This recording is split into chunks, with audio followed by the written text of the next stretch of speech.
Bonjour à tous et bienvenue dans cette vidéo. Aujourd'hui, retour un petit peu des enquêtes accidents. Et nous nous intéressons au 10 avril 2018 sur Nogent sur Vernisson dans le 45 et également sur un champ de tir avec un Mirage 2000D qui avait perdu deux bombes de 16 kg, des bombes d'entraînement, des bavards, petites bombes bleues équipées d'une cartouche de restitution instantanée. Tout petit point par rapport à la vidéo de dimanche dernier sur la perte d'une bombe par l'armée de l'air et de l'espace. Il semblerait que ce soit une LGTR, donc une bombe plus grosse que ce que nous allons étudier là.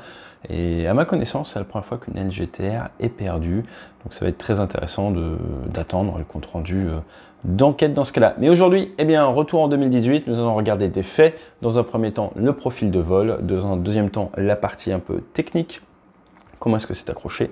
Et dans un troisième temps, ce que nous apprend le bureau enquête analyse. Et c'est tout après le jingle.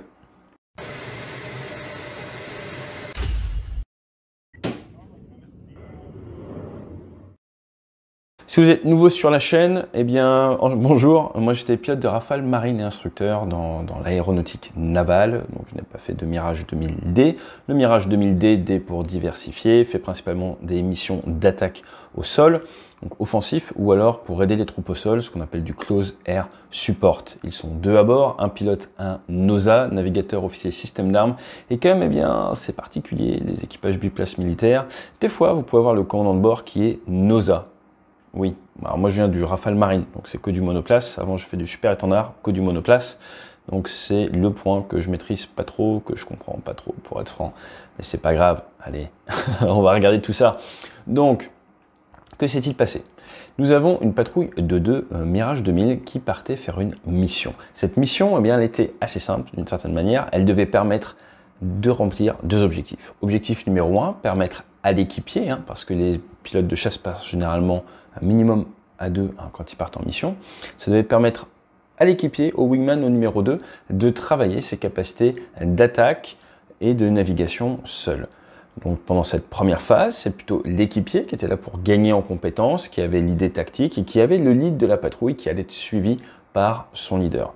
Deuxième phase, plus au profit du leader, ils vont sur le champ de tir de Suippes, qui est un gigantesque champ de tir dans la Marne, sur on va dire les ruines des vestiges de la Première Guerre mondiale. Il y a plus de 13 000 hectares, gros champ de tir pour l'armée de terre, mais également pour l'armée de l'air et de l'espace, où ils peuvent s'entraîner à mettre en œuvre de l'armement.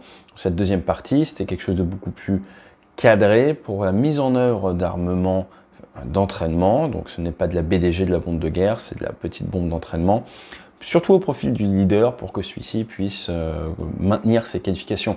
Dans l'armée, dans l'aviation, vous êtes monté à un niveau de qualification, pour être au standard, pour être à ce niveau de qualification. Après, régulièrement, il faut prouver que vous êtes toujours bon dans ce que vous êtes censé savoir faire, que vous savez toujours le faire, de manière à vous voir toujours confier les clés du camion ou du Mirage 2000D dans ce cas-là. Donc, qu'est-ce que l'on apprend dans ce compte-rendu d'enquête? Que le décollage a lieu à 14h21 le 10 avril, que ça part de Nancy, là où est la troisième escadre, donc les Mirage 2000D, et que l'idée, ça va être de faire du tir roquette fictif. Il est à noter qu'il n'y a plus de roquettes dans l'armée française, en tout cas dans les avions de chasse, et que c'est donc une passe de tir pour entraînement, pour gagner en compétences, d'un point de vue plutôt global, en airmanship comme on dit, en sens de l'air, mais ça ne visait pas vraiment à s'entraîner à faire de la roquette, ça visait à s'entraîner à bien utiliser son avion. Donc oui, parce qu'il y a une deuxième partie sur un champ de tir, ils partent avec de l'armement d'entraînement sous les ailes, et ce qu'ils vont faire est légal. Dans la marine, pour information, je n'ai jamais fait ça. Nos textes marines ne nous autorisent pas à faire des passes d'attaque simulées avec de l'armement d'entraînement ou de bombes de guerre sous les ailes. Deux armées différentes, deux textes différents, deux traditions différentes. Je ne suis pas du tout en train de juger. Pour la petite histoire, les F4, vous verrez peut-être ce terme F4 dans le compte rendu, c'est ce type de petite bombe, la Bavard, qui simule une bombe de 250 kg. La F3, ça simulait des bombes un peu freinées, nous n'en utilisons pas. Au retour de la mission, il manquait de bombes alors que l'équipier n'était pas censé avoir tiré. Le déroulé du vol. Ça commence par la préparation de mission. La préparation de mission, elle commence dès 10 h du matin avec l'équipier qui va commencer à proposer ses choix tactique. Et l'idée est très simple, décollage de Nancy, transit en cam India, donc l'équivalent du vol IFR, vol aux instruments, moyenne ou haute altitude pour économiser du pétrole, et aller se mettre en place du côté de Tours, un tour où une descente vers la basse altitude doit se faire avec l'aide du contrôle aérien militaire, et après une navigation basse altitude dans un environnement tactique dense, où l'équipier, le jeune, doit avoir la tête, doit voler au milieu d'une situation tactique dense, suivi par son leader, pour attaquer 2 objectifs. La météo n'est pas vraiment au rendez-vous, et il est donc décidé de descendre avec Orléans, et donc petite modification au niveau de la navigation. Cela va impacter la première attaque, et l'équipier avait réfléchi à ses what if, à quoi faire si ça arrive, et avait donc préparé un deuxième axe d'attaque avec un cap nord-est, un cap au 0,50. Donc tout se passe bien, ils partent, vol basse altitude, à la main, hein. Vous pilotez à la main environ 420-450 nœuds, à environ 500 pieds, 150 mètres du sol, ça avance vers l'objectif, et là, eh bien, l'objectif à Nogent-sur-Vernisson, qu'est-ce que c'est? Nous allons regarder de suite. Nogent-sur-Vernisson, c'est ici, c'est un objectif autorisé, hein. Vous avez droit à certains objectifs, tout ça c'est bien encadré, et ils décident d'attaquer ça. Ils arrivent sur un cap 0,50, il va falloir donc monter, alors j'ai en virer, monter, et ensuite eh bien, faire une passe d'attaque en piqué pour simuler un tir de roquette avant de faire une ressource et de s'éloigner pour éviter la ville, et ils décident de partir par la droite. Donc là, vous voyez le plan à la base, ça doit partir sur Tours, et ça doit faire de la navigation en slalomant un petit peu au milieu de la situation tactique pour pouvoir attaquer Nogent-sur-Vernisson et un silo à nitri. Voilà à quoi ressemble la trajectoire. Donc vous avez cette passe d'attaque type roquette qui doit être de l'ordre de 10-15% de piqué, qui s'interrompt par une ressource sous facteur de charge. Lors de cette ressource sous facteur de charge, eh bien, la bombe part et va impacter la cible. Il n'y a eu aucun appui sur la détente de la part de l'équipage. Tout l'armement était en mode simulé, il n'y a eu aucun souci de la part de l'équipage, c'est vraiment mécaniquement, bien que cette bombe, à cause des différents facteurs de charge de plus de 4G qu'elle a subi, va commencer à glisser, puis partir jusqu'à impacter le sol, et nous verrons dans quelques minutes à quoi ça ressemble au sol. Il y a eu 3 blessés, hein, quand même, c'est pas rien. L'équipage n'en a pas conscience, poursuit sa mission, va attaquer le deuxième objectif, et ensuite va sur le chantier. Là, ils vont sur le chantier, et je vais vous dire un petit peu ce qui se passe. Ils arrivent sur le chantier, ils font une passe de reconnaissance, le leader à la tête à ce moment-là part faire des patterns, des norias, il est suivi par son équipier. Chacun son tour, il doit s'entraîner à tirer. Donc la base des nuages, elle est à 6000 pieds. On n'a pas le droit de tirer en dessous de 3000 pieds, donc ça reste à peu près 1000 mètres d'altitude pour jouer. Et là, il passe en mode entraînement lycéen, qui est un mode sur Mirage 2000D, pour faire sa passe. Pour pouvoir tirer de l'armement, il faut avoir les ailes à plat, au bon cap, à la bonne pente, vers la cible, s'annoncer qu'on est in, être autorisé par le chef du chantier à mettre en œuvre l'armement. À ce moment-là, vous avez droit de passer votre master arm, qui est la sécurité générale d'armement, sur hot, seulement les ailes à plat face à la cible, autorisé. Là après, vous visez, vous tirez, vous faites votre ressource. Dès que vous avez fait votre ressource, vous passez sur safe, vous sécurisez votre armement, et vous annoncez que vous avez tiré ou pas. Vous repartez dans le circuit et vous recommencez. Donc vous devez à chaque fois lever ce cran de sécurité et le abaisser sur chaque tir. Donc c'est aussi une grosse charge de travail, hein, et c'est pas évident. Donc nous avons notre jeune pilote, hein, il est quand même assez jeune, qui va arriver. Il fait sa première passe, il annonce off dry. Off dry, ça veut dire qu'il a quitté la zone de la cible et qu'il n'a pas tiré. Pourquoi? Parce qu'il n'a pas eu le temps de faire toutes ces procédures. Lors de la deuxième passe, il revient, il annonce off hot. Donc ça veut dire que normalement, il pense avoir pu tirer. Mais là, il se rend compte bien qu'il n'avait pas son master arm, il s'est loupé dans ses actions vitales. Et là, lors de la troisième passe, là, il n'a encore pas le temps de lever son master arm, et il annonce off dry, sauf que il y a eu un impact. Alors, qu'est-ce que l'on peut dire sur le pauvre, au bout de 3 passes, il n'a toujours pas réussi. C'est pas un métier facile. La charge de travail est énorme, et enchaîner sur un champ de tir en tant que jeune pilote après un vol tactique où vous avez la tête, c'est pas facile du tout. Pourquoi est-ce que son navigateur ne l'a pas aidé ou ne lui a pas dit hey, t'as oublié les actions vitales ou autres? Peut-être à des fins d'entraînement, peut-être que c'est pas prévu dans leur procédure, nous ne sommes pas du tout là pour juger ça, mais je pense que ça vous montre bien que c'est pas un métier facile, d'où l'importance de se mécaniser, d'en faire. On a tous eu des moments au champ de tir qui n'ont pas été glorieux. Très bien, donc à ce moment-là, il est 15h36, il y a eu un impact au sol qui n'était pas prévu, donc ça pose un souci. Là, on voit la trajectoire, ressources, un peu comme tout à l'heure, et vous voyez bien le champ de tir. Alors, sweep, regardez, vous avez Reims, Paris, Reims, et nous avons le champ de tir, hop là, qui doit être par là, c'est ça. Donc, sweep, vous avez ici toute une grande partie de manœuvre, et là, vous avez la partie plutôt aéronautique. Et contrairement à d'autres champs de tir, là on peut bien voir, vous voyez, ce sont des chars, donc il vise un char et il essaye de mettre en œuvre son armement dessus, comme vous pouvez voir sur cette vue-là. Sa bombe est partie toute seule et fait à peu près 200 mètres long. À ce moment-là, oula, c'est pas bon, ils interrompent leur mission, ils font un BDA, Battle Damage Assessment, les deux avions se rassemblent, on va regarder ce qui se passe, il manque de bombes sur l'avion d'équipier, c'est pas normal, là ils se disent il y a quelque chose de pas bon. Du côté de l'avion leader, il n'y a pas de souci. Ils décident donc de retourner vers le terrain le plus proche, qui est leur base, qui est Nancy, en survolant aucune habitation. Très important.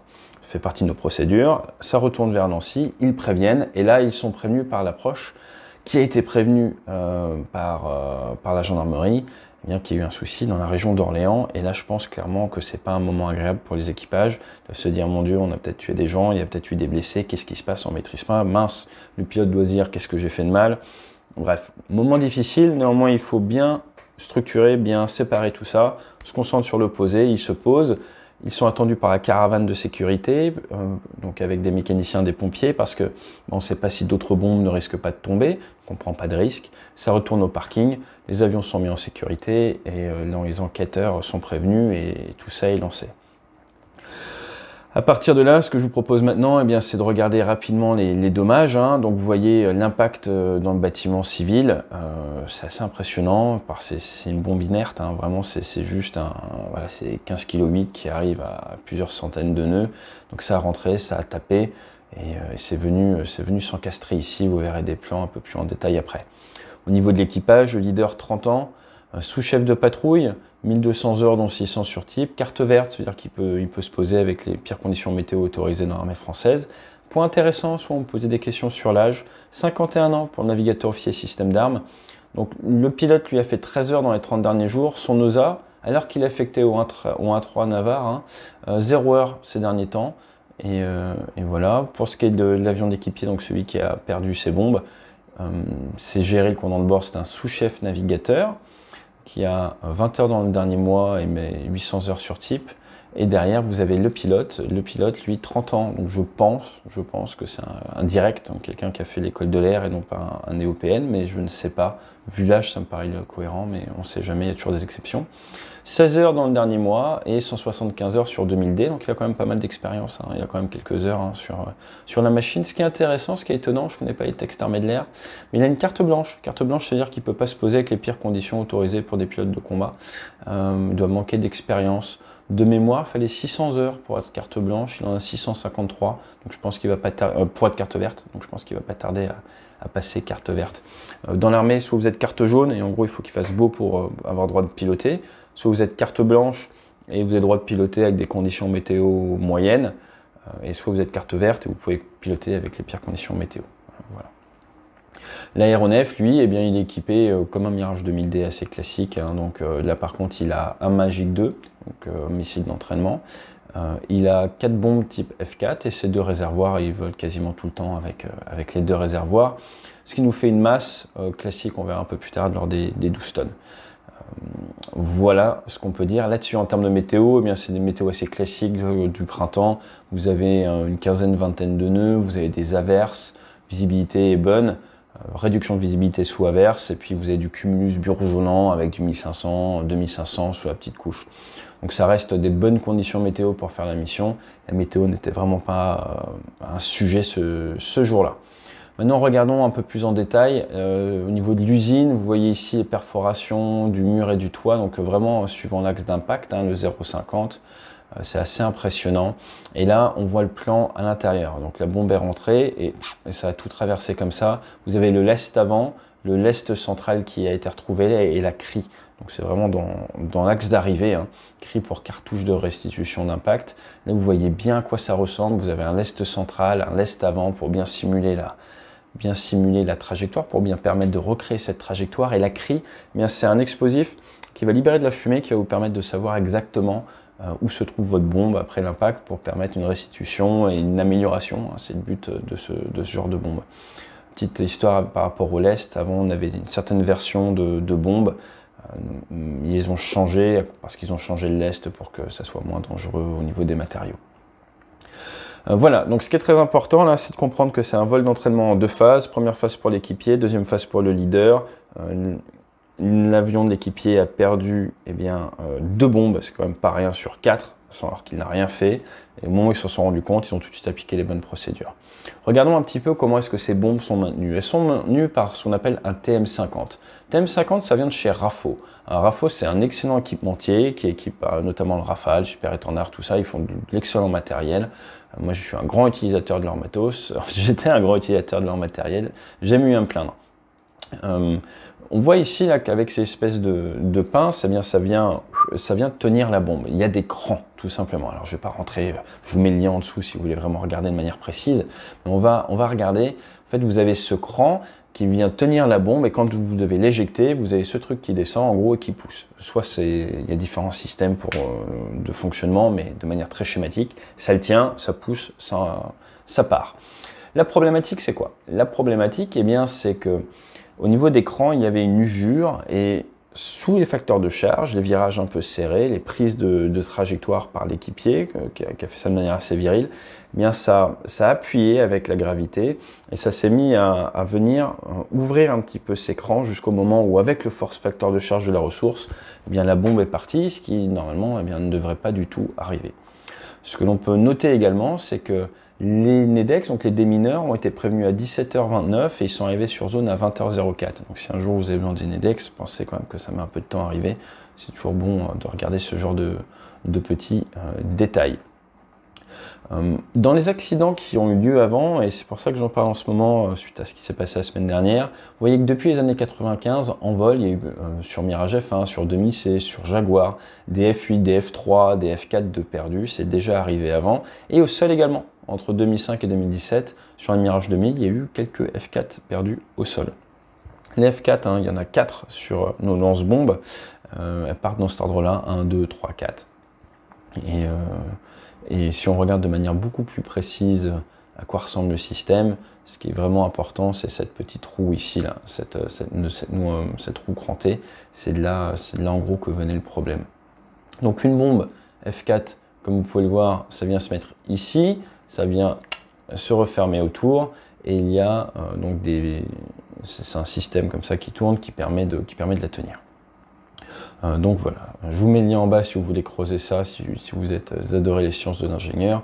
Mais de manière globale, qu'est-ce que l'on peut dire là-dessus? Eh bien que c'est une usure qui est due principalement à une légère modification du poids des bombes et qu'il y a eu des modifications du coup adoptées depuis.